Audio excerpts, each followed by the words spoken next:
If you had one piece of advice either to business or to government and permanent government, what would it be?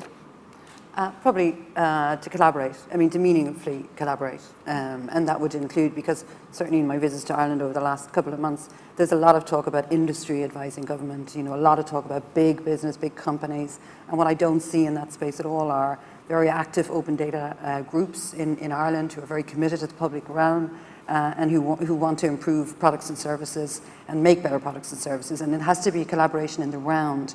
You've got to government has to find ways of giving those SMEs and developers access in with equal footing, okay? Because, I don't think necessarily the biggest companies have the best and most entrepreneurial ideas. So that would be my sort of true collaboration. Jill?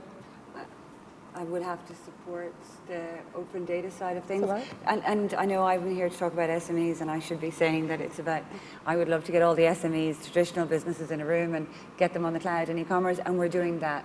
But I think the government, the leadership part in relation to open data is fundamental. There is actually they met last night, the Open Data Group.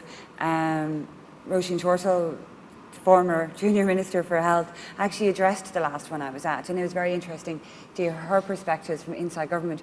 But for me to bump into a Minister for Innovation and have that conversation, and with a certain openness to, you should come along to this. It's not enough to say, we'll organise little meetings for you to meet large organisations to talk about open data.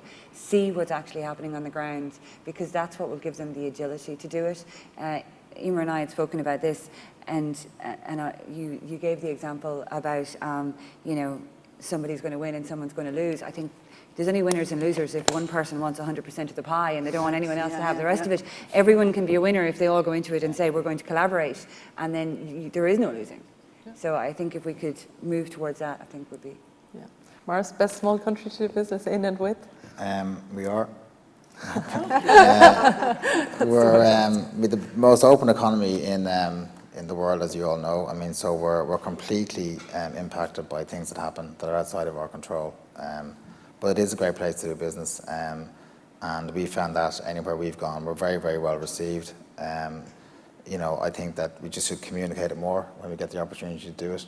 Really get out there and say what we're really good at doing, all the really good positive things that we can offer, both sort of internally and externally when we're exporting. We've got some great infrastructure here. It's not all over the country, but it is very good in certain places. And I think, if I had a desire, I just think that maybe there should be more engagement with the private sector around some of the things that we can do together. And it's collaboration, it's probably the same point, but just sometimes it gets lost, and we just don't do things that we could do. But there is a great opportunity there, and we've got some great foundations and capability in the country. So I think there's a very positive future in my view. Niall, what would you change? Not so much change, but it's more to companies and individuals and startups is just to embrace disruption, because what we've seen in the last sort of 3 or 4 years with phones and iPhone and tablets and stuff like that, we're 5% into the journey in terms of the disruption that's about to happen. So it's for everybody to just be very aware of we're living in one of the most disruptive times that we ever have, and that's generally a good thing for most people.